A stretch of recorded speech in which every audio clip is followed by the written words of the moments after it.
pessoal, tudo bem com vocês? Eu me chamo Daniele de Faria.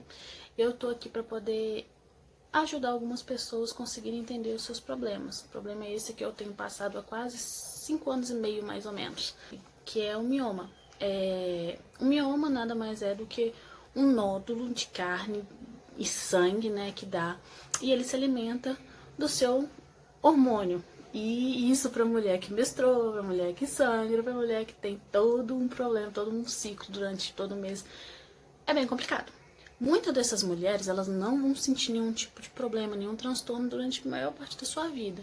Porém, uma minoria a qual eu me encaixo, no meu caso, eu descobri em 2017, graças a um sangramento que não parava, não cessava.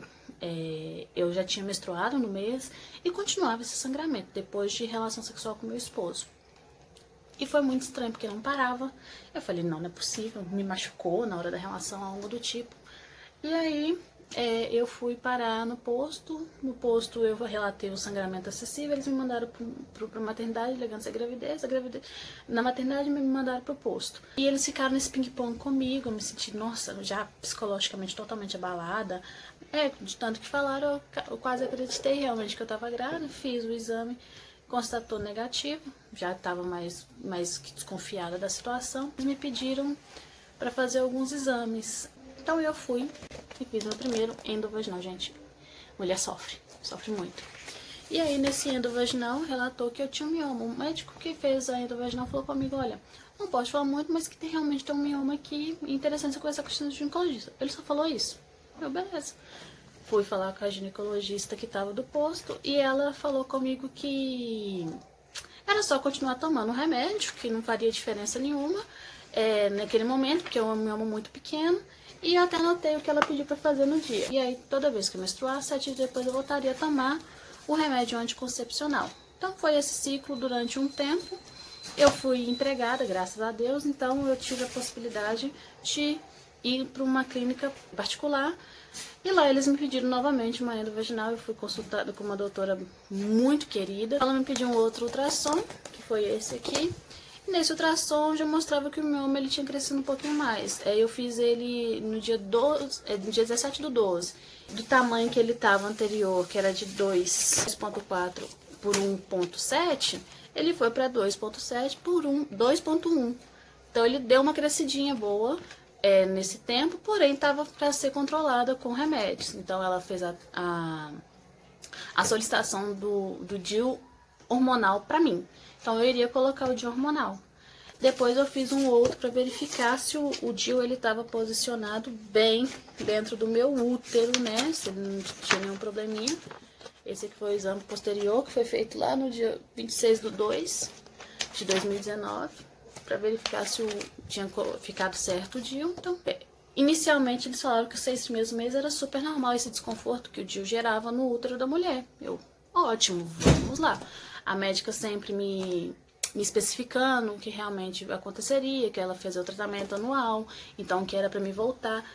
E nesse caso, como eu coloquei o DIU, dentro de 6 meses era para me retornar pra gente ver como é que estava a condição desse DIU.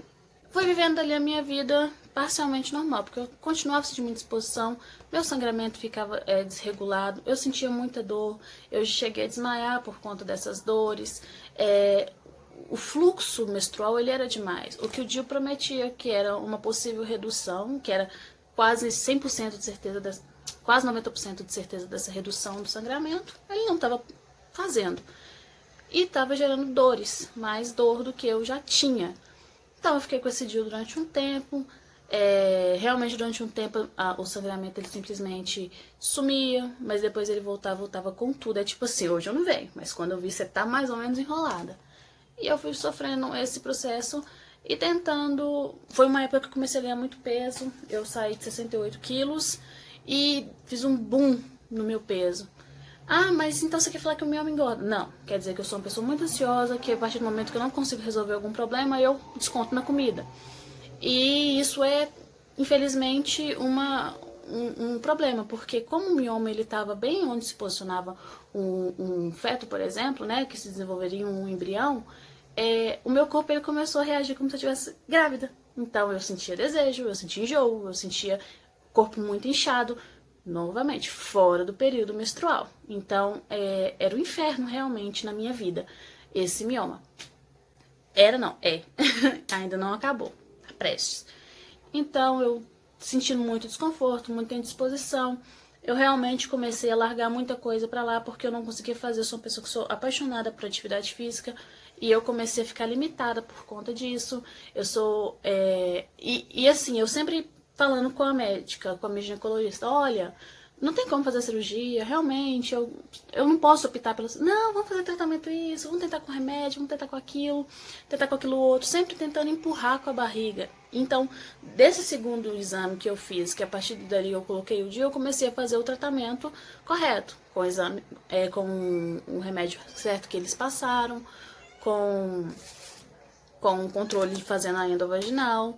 Então, a endovaginal virou algo rotineiro na minha vida e chato, muito chato, porque toda vez que eu fazia doía muito, sangrava muito. O tempo foi passando, eu continuei fazendo tratamento com ela, tratamento não, né, verificando, acompanhando, porque o que eles falam de tratamento é realmente dar um remédio para você fazer o consumo e acompanhar.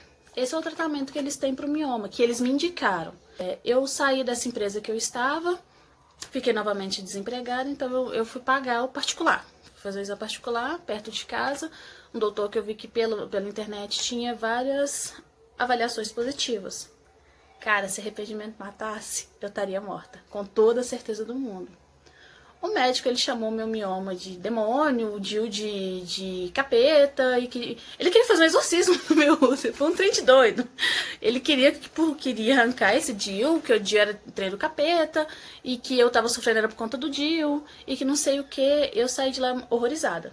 Mas aí, ele pediu novamente uma endovaginal, que foi essa aqui, e pela primeira vez eu consegui entender mais ou menos onde estava o mioma. O que eu expliquei pra vocês foi graças a esse rabisco que ele fez aqui. Aqui é o meu útero, e ele tá no meu útero e tá afora do útero. Ele tá nessa região aqui, encostando no endométrio, próximo ao endométrio, onde faria ter dor, mais sangramentos ainda. Então é basicamente isso aqui que ele fez. E ele já tinha crescido. O último exame que eu mostrei pra vocês, ele foi feito em 2019. Esse aqui foi feito em 2020. Cresceu de 2,7 por 2,1 para 4,8 por 3,6 centímetros em um ano. Ele cresceu muito mais. Então, assim, o tratamento com o DIU não funcionou.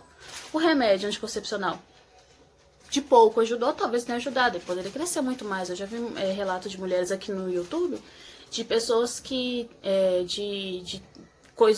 proporção de 5 centímetros em um ano. Então, realmente, no meu caso, ele não cresceu tanto, mas ele cresceu substancialmente. Eu fiquei 2017, 2018, 2019, 2020, 4 anos até então sofrendo com esse danado. Foi sofrimento atrás de sofrimento. Minha vida, uma pessoa que começou a ficar limitada por conta de tudo, por conta desse sangramento e anemia por conta disso, uma pessoa que vivia tomando sulfato ferroso, uma pessoa que vivia trocando de anticoncepcional, isso a pedido de médicos, tá?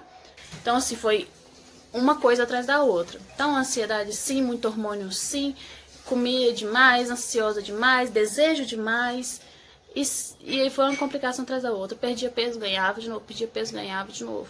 Então, por conta disso tudo, eu comecei a ficar muito desgastada. Eu comecei a realmente sofrer uma depressão por conta disso. Passei por médicos, ia em posto, e o posto não tinha ginecologista na época. Gente, eu cansei de ir em posto. E o clínico geral fazia a solicitação de cirurgia depois. E não consegui porque era clínico geral. E tinha que ser ginecologista. E no meu posto não tinha. E se eu fosse em outro posto ou outro médico, eles não aceitariam o pedido de miomectomia pelo SUS. Foi uma coisa de louco. E a história continua. Vamos parar por aqui, porque por enquanto realmente está bem grande. E eu vou fazer outros vídeos realmente para explicar isso aí para vocês.